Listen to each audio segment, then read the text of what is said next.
දේව මග පෙන්වීම ධර්මදූත සේවක දේවගැති ඒ කැමිල් චන්දන නව යෙරුසලම් ජාත්‍යන්තර දේවස්ථානය ශ්‍රී ලංකාව සියලුම විමසීම් 0.77545 දෙවියන් වහන්සේට ප්‍රශංසා වේවා.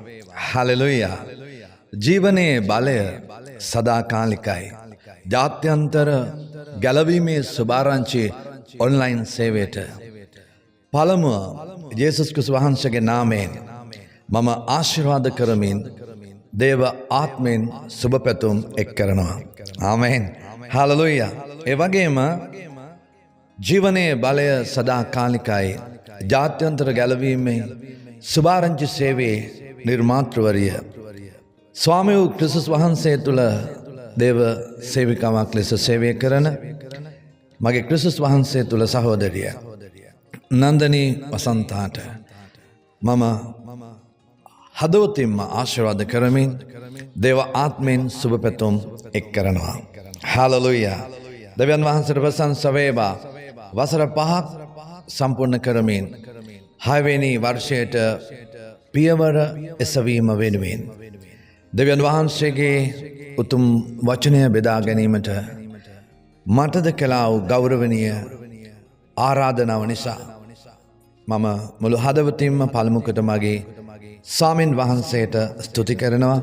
ඒ වගේම නැවතත් ජීවනයේ බලය සදාකාලිකයි ජාත්‍යන්තර ගැලවීමේ සුභාරංචි ඔන්ලයින් සේවයේ නිර්මාතෘවරිය ස්වාමින් වහන්සේ තුළ සේවය කරන මගේ සහෝදරිය නන්දනී වසන්තාටද මම හදවතින්ම ස්තුතිවන්ත වෙනවා. හලෙලුයා. ඉතින් අපි අද දවසේ යේසුස් වහන්සේගේ නාමයෙන් ඔබ සමග බෙදා ගන්නට සූදානම් වන්නේ ඔබගේ ආත්මික ජීවිතයට සේවා ජීවිතයට ඇදහිල්ලේ ගමනට ඉතාමත් ප්‍රයෝජනවත් වෙන්නා වූ ස්වාමින් වහන්සේගේ ආත්මයන් වහන්සේ දෙන්නා වූ විශේෂ පණිවිඩයක්. අද ඔබට ලැබෙන පණිවිඩයේ මාතෘකාව ඔබට ඉතාම වැදගත්. මාතෘකාව යාඥා කරන්න. හලෙලුයා. දෙවියන් වහන්සේට ප්‍රශංසා වේවා. දෙවදරුවනේ මං මේ ආකාරයෙන් පණිවිඩය ආරම්භ කරන්නම්. ඔබට අලුත් මිත්‍රයෙක්ව දැන හඳුනා ගැනීමට හොඳම ක්‍රමය වන්නේ ඒ අලුත් මිත්‍රයා සමග කාලය ගත කිරීම. ඒ වගේම ඒ අලුත් මිත්‍රයා සමග නිතරම කතා කිරීම. දැන් මේ අලුත් මිත්‍රයාව හඳුනගන්න ඔබට තිබෙන හොඳම ක්‍රම දෙකක් තමයි මේ මිත්‍රයා සමග කාලය ගත කිරීම, මේ මිත්‍රයා සමග නිතරම කතා කිරීම. දෙවියන් වහන්සේව වැඩිපුර දැන ගැනීමට හොඳම ක්‍රමවේද දෙකක් තිබෙනවා. ඒ හොඳම ක්‍රමය දෙක තුළින් මම ඔබට පළමුව ඒ හොඳ ක්‍රම දෙක තුළින් පළමු එක ක්‍රමයක් ඔබට මතක් කරලා දෙන්න යනවා. ප්‍රධානම දේ වන්නේ උන්වහන්සේ සමග කාලය ගත කිරීම. හලෙලුයා. දෙවන හොඳම ක්‍රමය තමයි උන්වහන්සේ සමග නිතරම කතා කිරීම. හලෙලුයා. දැන් අපි අද දවසේ ස්වාමීන් වහන්සේගේ මේ දේව පණිවිඩයේ මාතෘකාව හැටියට අපි මුලින්ම සටහන් කරගත්තේ මාතෘකාව තමා යාඥා කරන්න. දැන් යාඥාව වන්නේ කුමක්ද? දෙවදරුවනේ යාඥාව වන්නේ ප්‍රධාන දේ දෙවියන් වහන්සේ සමග කාලය ගත කිරීම. උන්වහන්සේ සමග නිතරම කතා කිරීම. හාලලුයා. දෙව්දරුවනේ දෙවියන් වහන්සේ සමග සාමාන්‍ය ලෙස කතා කිරීමයි.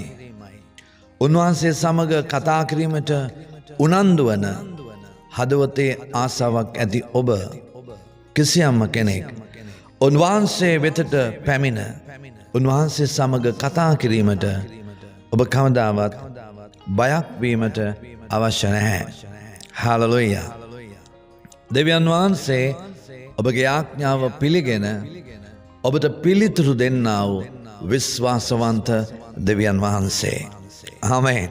හාලලුයා. දැන් ඔබ මේ මාතෘකාවට අනුව යාඥා කරන්න මේ මාතෘකාවට අනුව ඔබ දැනගන්න ඕන විශේෂ දෙයක් තිබෙනවා. ඔබ මම කියවන මුළු ශුද්ධ බයිබලය තුළ යාඥාවන් 667ක් සඳහන් කර තිබෙනවා. ඉතා වැදගත්. ශුද්ධ වූ බයිබලය තුළ මුළු බයිබලය තුළ යාඥා ක්‍රමවේදයන් 67ක් සඳහන් කර තිබෙනවා. හාලලුයා. මේවා දැනගන්න අවුරුද්දට එක වතාවක්වත් යාඥා කරන අය, දෙවියන් වහන්සේට සේවය කරන අය අනිවාර්යෙන්ම හැම අවුරුද්දකම ජනවාරි මාසේ 1 වෙනිදා ඉඳලා දෙසැම්බර් මාසේ 31 වෙනිදා වෙනකම් මේ කාලය තුල ශුද්ධ වූ බයිබලයේ එක වතාවක් එක අවුරුද්දකට කියවා නිම කරන්නට ඕන. හාලලුයා.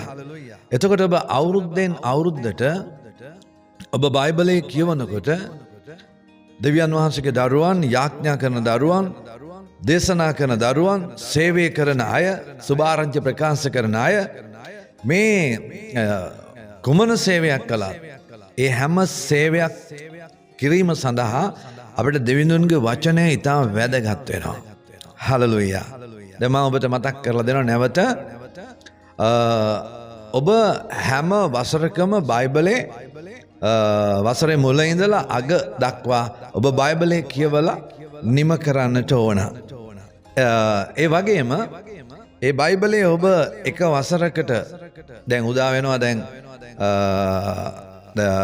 ජනවාරි 1 වෙනිදා තව මාස කිහිපයයි තියෙන්නේ. එහෙම නැත්නම් ඔබට පුළුවන් මේ දේව පණිවිඩය ඔබ සවන් දෙන මොහොතේ ඉඳලා ඔබට පටන් ගන්න පුළුවන් උත්පත්ති පොතෙන් ඔබට බයිබලය කියවන්න පටන් ගන්න පුළුවන්. එතකොට මේ බයිබලය ඔබ කියවගෙන යනකොට ඔබගේ හදවතට සමහර දේ වචන තදින් කාවදිනවා. වෙනම ඔබ සටහන් පොතක් ළඟ තියාගෙන ඒ ඔබට තදින් කාවදින දේව වචන වෙනම පොතක ලියන්න. ඒ වගේම ඔබ දිනපතා ඒ ඔබගේ හදවතට කාවදින වචන හොඳට මෙනෙහි කරන්න.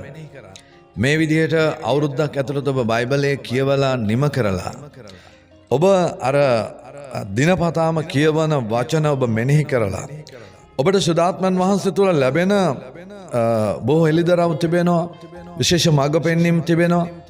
දැන් ඔබ ඒ අනුවත් ක්‍රියාත්මක වෙන්න ඕන. නැත්තම් බයිබලේ නිකම්ම කියවලා පැත්තකට දැම්ම වගේ වෙනවනේ. ඒ නිසා ඔබ නිතරම අර දිනපතා කියවන ඒ පරිච්ඡේද වලින් ඔබගේ හදවතට දැනෙන විශේෂ දේව පොරොන්දු ඔබ සටහන් පොතේ ලියාගෙන ඒවා නිතරම මෙනෙහි කරලා ඒ දේව වචනය ඔබට මඟ පෙන්වන ආකාරයට ඔබ ඒවා ක්‍රියාත්මක කරන්නත් ඕන. හාලලුයා. මම ඔබට කියන්න උත්සාහ කරන්නේ ඔබ මේ විදිහට එක අවුරුද්දක් කරලා අවසන් වුණාම ඊළඟ අවුරුද්දේ නැවත උත්පත්ති පොතේ ඉඳලා ආපහු අර බයිබලය මෙනෙහි කරන්න පටන් ගන්න. දැන් ඔබ දෙවෙනි අවුරුද්දේ මේ විදිහට බයිබලය කියවලා ඔබ යම් ඒ පරිච්ඡේද මෙනෙහි කරනකොට ඔබට දැන් අර පළමු අවුරුද්දේ ඔබගේ හදවත කාවැදුණු දේව පොරොන්දු වලට අමතරව තවත් දෙවියන් වහන්සේගේ වචන ඔබගේ හදවතට කාවදින්න පටන් ගන්නවා. එතකොට ඒවත් අර විදිහටම සටහන් කරන්න. ඒවත් ඔබ නිතරම මෙනෙහි කරන්න.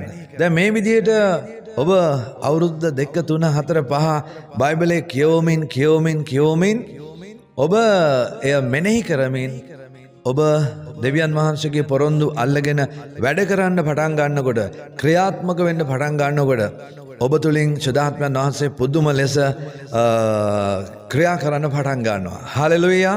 දෙවියන් වහන්සේට ප්‍රශංසා වේවා. දේව දරුවනේ මම ඔබට නතර කරපු තැනට එනවා. මම ඔබට කිව්වා මේ දෙවියන් වහන්සේ ඔබගේ යාඥාව පිළිගෙන ඔබට පිළිතුරු දෙන්නා වූ විශ්වාසවන්ත දෙවියන් වහන්සේ කියලා. ආමේන්. හලෙලුයා. ඒ වගේම මම ඔබට කියලා දුන්නා මුළු ශුද්ධ බයිබලය තුල යාඥාවන් 667ක් සඳහන් කර තිබෙනවා කියලා. අමතක කරලා වරද්ද ගන්න එපා. යාඥාවන් 666ක් නෙවෙයි 667ක්. වරද්ද ගන්න එපා. 666 නෙවෙයි. හලෙලුයා. දෙවියන් වහන්සේ අපට මුළු බයිබලය තුල යාඥා ක්‍රමවේදයන් 667ක් සඳහන් කර තිබෙනවා. දේව දරුවනේ දැන් මේවා දෙවියන් වහන්සේගේ මනුෂ්‍යන්ට එළිදරව් වෙන්නේ මේවා දැනගන්න පුළුවන් වෙන්නේ අපි අන්න අර මම ඔබට කියලා දුන්නු ආකාරයට හැම අවුරුද්දකම බයිබලයේ කියනකොට තමයි මෙවැනි රහස් අපට හෙළිදරව් වෙන්නේ. හලෙලුයා. ඉතින් මේ හෙළිදරව්ව දෙවියන් වහන්සේගේ සෙනගට තමයි උන්වහන්සේ ලබා දෙන්නේ. ඒ නිසා ඔබත් මේ දැන් මතක තබා ගන්න ඕනේ ජීවනයේ බලය සදාකාලිකයි ජාත්‍යන්තර ගැලවීමේ සුභාරංචි ඔන්ලයින් සේවයට සම්බන්ධ වෙලා ඉන්න සියලුම දරුවන්ට මේ පණිවිඩය ඉතා ආශිර්වාදයක් වේවි. මේ උදාවන ඔබගේ ඊළඟ වසර ඔබට සාර්ථකව ගමන් කරන්න. හලෙලුයා. ඉතින් දැන් මම ඔබට කිව්වා නැවත මම කියනවා ශුද්ධ බයිබලය තුල යාඥාවන් 667ක් සඳහන් කර තිබෙනවා කියලා. ඊළඟට එයිම යාඥා 667ක් අතරින් සවන් දෙන්න යාඥාවන් 454ක පිළිතුරුද ශුද්ධ බයිබලයේ සඳහන් කරනු ලබනවා. ආමේන්. හලෙලුයා. ඉතින් යාඥා කරන සෑම කෙනෙකුටම ඒ ඊටමත් දිරි ගැන්වීමක් ඔබට ඔබව ධෛර්යමත් කිරීමක් වෙනවා. ඉතින් ඒ නිසා තමයි මම ඔබට ඒ සත්‍ය තොරතුරු සොයා ගනිමින් මේ ස්වාමින් වහන්සේගේ වචනය ඔබට උගන්වමින් සිටින්නේ. හලෙලුයා. ඒ වගේම සුද්ධ බයිබලය යාඥා පොතක් කිව්වොත් නිවැරදි. ආමේන්. සුද්ධ බයිබලය කියවීම ඒ වගේම යාඥා කිරීම අතිනතගෙන යාමක් සිදු වෙනවා. ඒ නිසා ඔබ ඔබේ දිනපතා නිහඬ කාලය යාඥාවෙන් ආරම්භ කරලා යාඥාවෙන් අවසන් කරන්න. හලෙලුයා. අපි දෙවියන් වහන්සේට කතා කළ යුතු වන්නේ මොන වගේ වෙලාවකටද කියලා සමහර අයට යම් ප්‍රශ්න තිබෙනවා.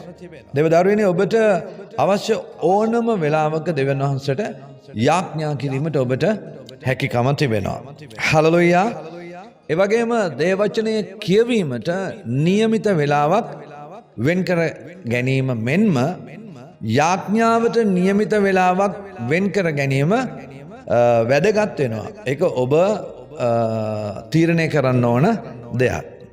ඉතින් ඔබ මතක තබා ගන්න ඔබ යාඥා කරන විට ඔබ දෙවියන් වහන්සේට කතා කරන බව. ආමේන්. හලෙලුයා. අපි යාඥා කරනවා කියලා කියන්නේ අපි අපේ ස්වර්ගික පියාණන් වහන්සේට කතා කරනවා.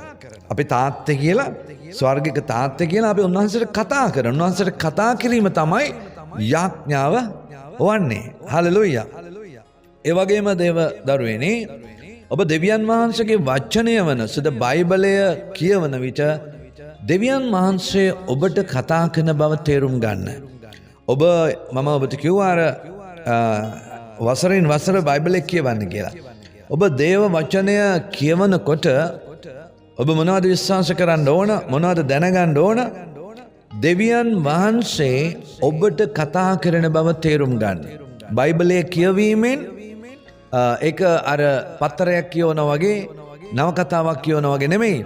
අපි මේ ස්වාමින් වහන්සේගේ ඒ මුකෙන් පිටවෙච්ච වචන දේවානුභාවයෙන් ලියවිච්ච ඒ සත්‍ය වචන අපි ඒ වචනය අපේ කියවනකොට මතක තබා ගන්න දෙවියන් වහන්සේ අපට ඒ වචනය තුලින් උන්වහන්සේ තමා අපට කතා කරන්නේ. හලෙලුයා.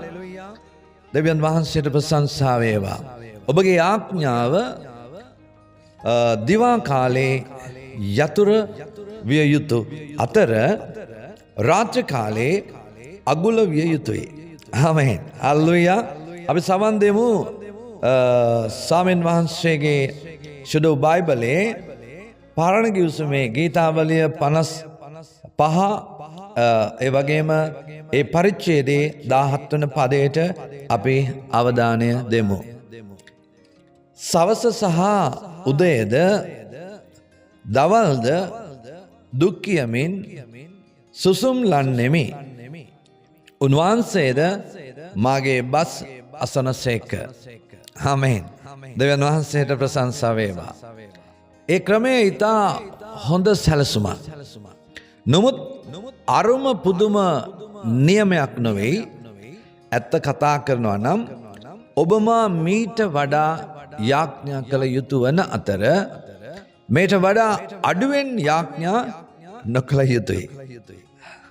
දෙවියන් වහන්සේට යාඥාවෙන් නමස්කාර කිරීමටත් අපට දෙවියන් වහන්සේව කොයි විදිහට අර්ථවත් වේවිද කියාත් අපි දෙවියන් වහන්සේට කොයිතරම් ප්‍රේම කරනවද කියලා උන්වහන්සේට අලුයම උදෑසන ඉතා හොඳම වෙලාවයි.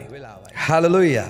දෙවියන් වහන්සේට ප්‍රශංසා වේවා. උන්වහන්සේ දෙවියන් වහන්සේ වන බැවින් උන්වහන්සේ ඔබමා වෙනුවෙන් ඉටු කර තිබෙන දේවල් වලට දෙවියන් වහන්සේට ප්‍රශංසා කිරීමට උදෑසන කාලය හොඳම වෙලාවයි. ආමේන්. හලෙලුයා. ඔබගේ දවසේ සියලුම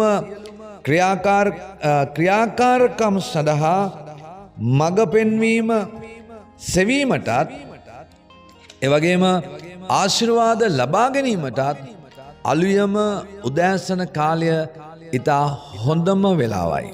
ආමේන්. හලෙලුයා. දෙවදරුවනේ අපගේ දවසේ තත්වය සොයා බැලීමට අවස්ථාවක් දිවා කාලය අපට සපයා දෙනවා. ආමේන්. ඔබ උදෑසන කළ දේ දෙවියන් වහන්සේට ප්‍රසන්නද? උන්වහන්සේගෙන් අහන්න. එය එසේනම් උන්වහන්සේට ප්‍රසන්න නම් ඔබ දෙවියන් වහන්සේට ස්තුති කරන්න.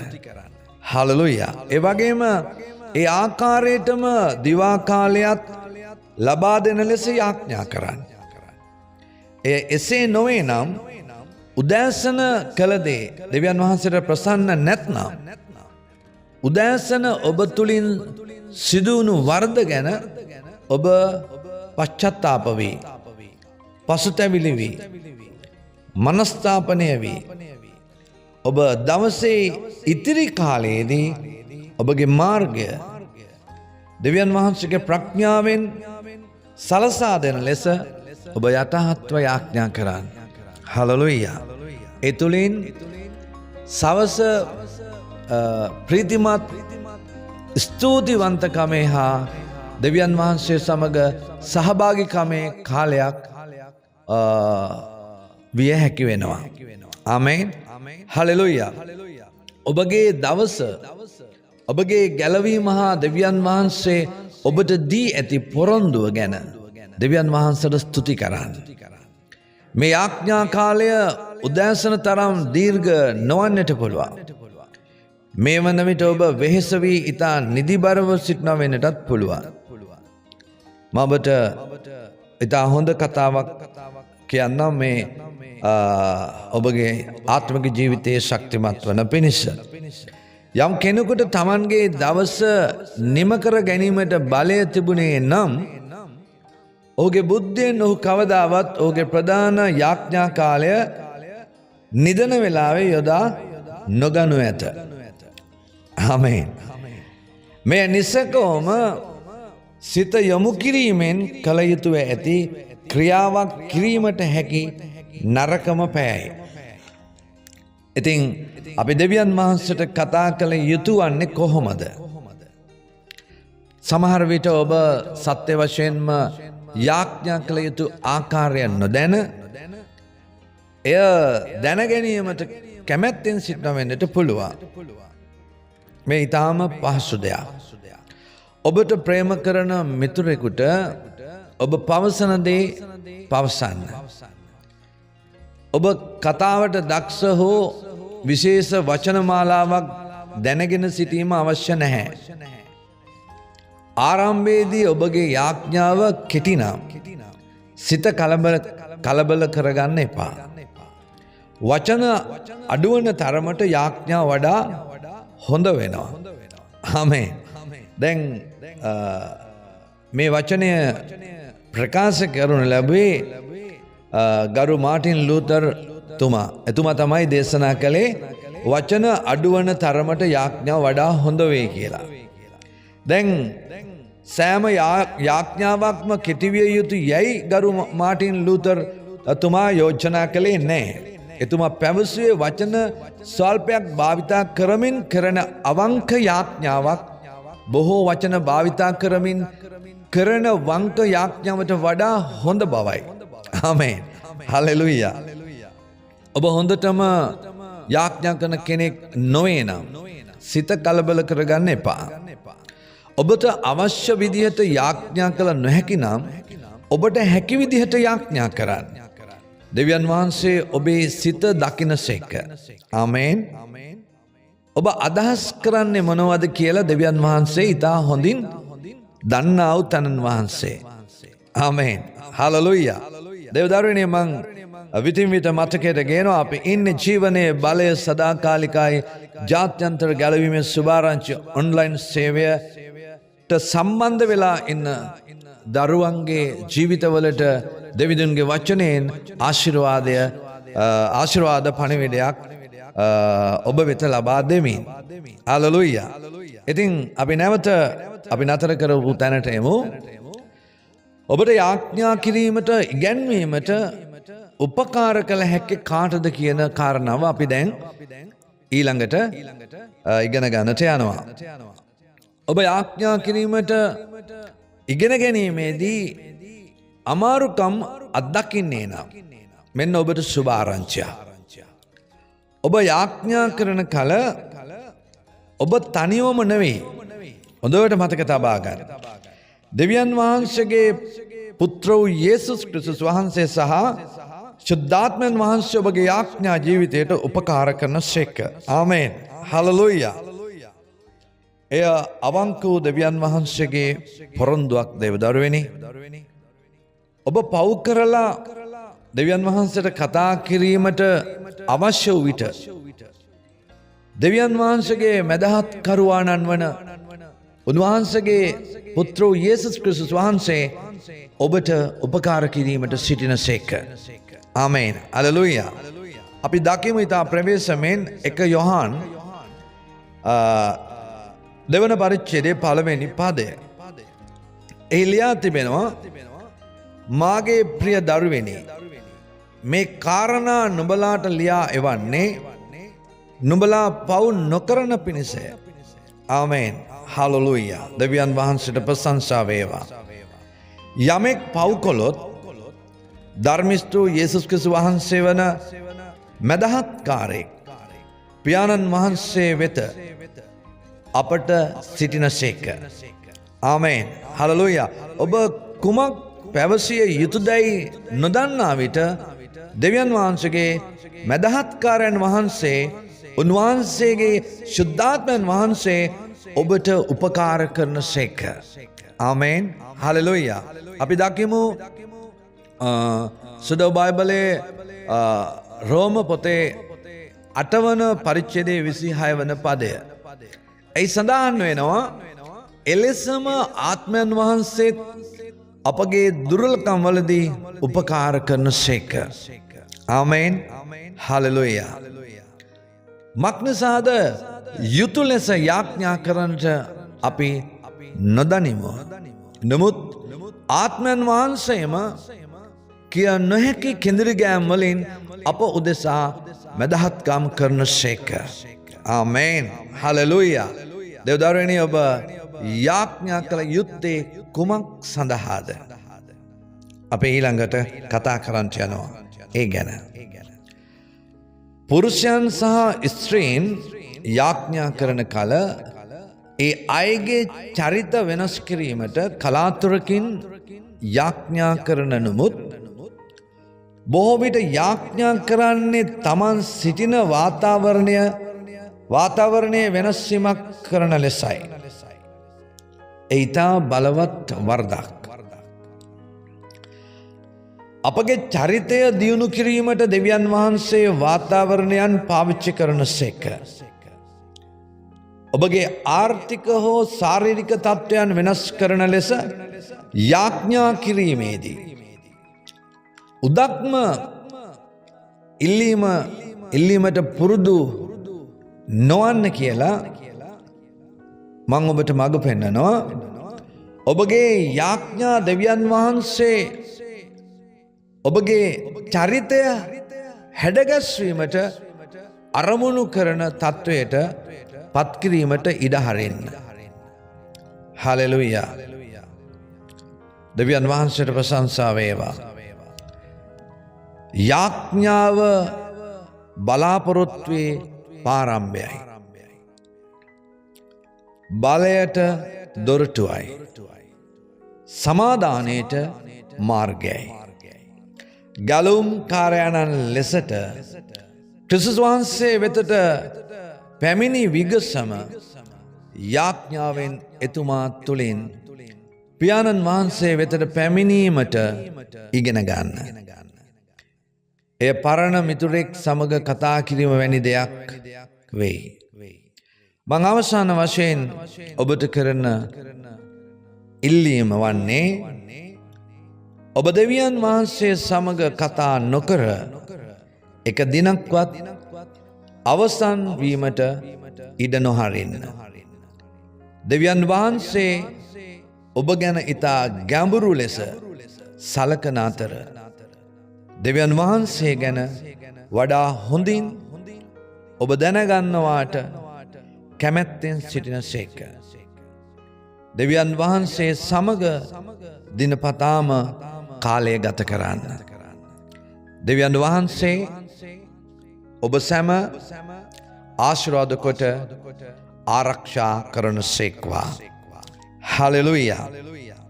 දැන් අපි අද දවසේ කතා කරපු මාතෘකාව ඔබට මතක ඇති. මාතෘකාව තමයි යාඥා කරන්න. යාඥා කරනවා කියලා අපි අදහස් කළේ ස්වර්ගික පියාණන් වහන්සේ සමග කතා කිරීම. හලෙලුයා. දෙවියන් වහන්සේට ප්‍රශංසා වේවා. ඉතින් ජීවනයේ බලය සදාකාලිකයි. ජාත්‍යන්තර ගැලවීමේ සුභාරංචි ඔන්ලයින් සේවයට මනවතත් ආශිර්වාද කරමින් මම යාඥාවක් කරන්නට යනවා. වසර 5ක් නිමා කරලා ඒ වගේම 6 වෙනි වර්ෂයට පියවර ඔසවන වෙලාවේ ස්වර්ගෙන් මහත් අනුග්‍රහයක් ඒ වගේම ස්වර්ගෙන් මහත් ආශිර්වාදයේ දොරටු මේ සේවයට ස්වාමීන් වහන්සේ ලබා දෙන පිණිස මම යාඥා කරන්නට යනවා. ඔබත් මා සමග එකමුතු වෙන්න, එක්සිට් වෙන්න අපි මේ සේවය වෙනුවෙන් අපි යාඥා කරමු. මහදාවන්ත දෙවි පියාණනි, ආදරවන්ත ජේසුනි, අද දවසේ මම ස්වර්ගයට ස්වාමිනී මේ යාඥාව ඔසවනවා. විශේෂයෙන් ජීවනයේ බලය සදාකාලිකයි. ජාත්‍යන්තර ගැලවීමේ සුභාරංචි ඔන්ලයින් සේවයට ස්වාමිනී ස්වර්ගෙන් මහත් ආශිර්වාදයක්, ස්වර්ගෙන් මහත් අනුග්‍රහයක් ඔබ වහන්සේ දැන් නිදහස් කළ මැනව. එමෙන්ම ජීවනයේ බලය සදාකාලිකයි ජාත්‍යන්තර ගැලවීමේ සුභාරංචි ඔන්ලයින් සේවයට ස්වර්ගෙන් ආශිර්වාදයේ දොරටු විවෘත කළ මැනව. ස්වර්ගෙන් අනුග්‍රහයේ දොරටු විවෘත කළ මැනව. ස්වාමිනී මේ සේවය තුළින් ශ්‍රී ලංකා දේශේ ස්වාමිනී පළාත් 9 තුල දිස්ත්‍රික්ක 25 තුල බොහෝ ස්වාමිනී ජාතීන් සුභාරංචි පණිවිඩය අහලා ස්වාමිනී ගැලවීම ලබන්නට ඕනි කියලා මම යාඥා කරනවා. ඒ වගේම ස්වාමිනී මේ සේවය වසර 5ක් කරගෙන එන්නට ඔබ තෝරගත්තු ස්වාමිනී ඔබ වහන්සේගේ දරුවා මගේ සහෝදරිය නන්දනී ඒ වසන්තාට ඔබ වහන්සේ තවත් ඔබ වහන්සේගේ බලවත් ආලේපය දීලා ඔබ වහන්සේගේ දිව්‍යමය ප්‍රඥාව දීලා ඔබගේ නුවණ ලබා දීලා සදාත්මනි ඔබගේ ඒ ආලේපය තුල ස්වාමිනී යාඥාවෙන්ද නිරාහාරයෙන්ද වචනය ඉගැන්වීමෙන්ද ස්වාමිනී බොහෝ සෙනගට සුභාරංචි ප්‍රකාශ කරන්න බොහෝ මනුෂ්‍යයන් පියාණන් පුත්‍රයන්න් සදාත්මයන් වහන්සේ කරන කොටගෙන බොහෝ මනුෂ්‍යයන්ට ගැලවීම ලබන්ට බෞතිස්ම ලබන්ට ස්වාමිනී මේ සේවයෙන් ඔබ වහන්සේ බොහෝ ඔබ වහන්සේගේ ජීවනයේ ඒ බලය දේශයට මුළු ලෝකයට ගලාගෙන යන්නට ඔබ වහන්සේ සලස්වෝ මැනව පියාණනි මෙන්න මගේ ආඥාව ස්වර්ගයට මං ඔසවනවා ජීවනයේ බලය සදාකාලිකයි ජාත්‍යන්තර ගැලවීමේ සුභාරංචි ඔන්ලයින් සේවය වෙනුවෙන් ස්වාමිනී මේ දක්වා මේ සේවය තුළින් ගැලවීම ලැබපු දරුවෝ ඇදහිල්ලෙන් නොවැටෙන පිණිස ඔබ වහන්සේ ආරක්ෂා කළ මැනව ඔවුන් ආත්මිකව වර්ධනය කළ මැනව දේව රාජ්‍ය උතුම් සේවයට ඒ අය පාවිච්චි කළ මැනව ස්වාමිනී මගේ දෙවියන් වහන්සේ තවත් මේ සේවය තුළින් මහත් ආත්ම අස්වැන්නක් නෙලා ගන්නට ස්වාමිනී මගේ දෙවියන් වහන්සේ ඔබගේ වචනේ නැවති බීජ ස්වාමිනී වපුරන්නට ඔබ වහන්සේ මේ සේවය බලවත් කළ මැනව සහෝදරිය නන්දනී වසන්තාටත් ඇය සමග සේවය කරන කණ්ඩායමටත් ඔබ වහන්සේගේ ස්වාමිනී ශුද්ධාත්ම මඟ පෙන්වීම ඒ බලවත් ආලේපය ඔවුන්ට නිදහස් කළ මැනව පියාණනි මම ආශිර්වාද කරනවා මේ සේවය ඔබ බලවත් කරන්න මේ සේවය ඔබ ප්‍රබල කරන්නට මේ සේවයේ සීමා විශාල කරන්නට මේ සේවයට ඔබ ස්වාමිනී බොහෝ සංඛ්‍යාත්මක ජනතාව එකමුතු කරන්න ස්වාමිනී මේ සේවය මගේ මාතෘ භූමියට ශ්‍රී ලංකා දේශයට ලෝකේ බොහෝ රටවල් වලට මේ සේවය ආශිර්වාදයක්ම වේවා ආශිර්වාදයක්ම වේවා ජීවමාන මගේ පියාණන්ගේ පුත්‍රයන්ගේ ශුද්ධාත්මයන් වහන්සේගේ අති ශුද්ධ වූ බලවත්ම කරුණාවේ නාමයෙන් ආමේන් ආමේන් ආමේන් ඔබ සියලු දෙනාටම නැවතත් සුබ පතනවා ඉදිරි වැඩ කටයුතු ඉදිරි කාලේ යේසුස් වහන්සේගේ ඊම දක්වා උන්වහන්සේගේ රහසිගත ඊම දක්වා උන්වහන්සේගේ දෙවිනි පැමිණීම දක්වා ඔබට සදාකාලික ඒ දෙවියන් වහන්සේගේ රාජ්‍යයේ ඒ උතුම් සේවය කරගෙන යාමට ශක්තිය ධෛර්යය ලැබේවා කියලා නැවතත් දේවාත්මයෙන් ආශිර්වාද කරනවා ඔබට සුබ ප්‍රාර්ථනා කරනවා හැම දිනාටම ජේසු පිහිටයි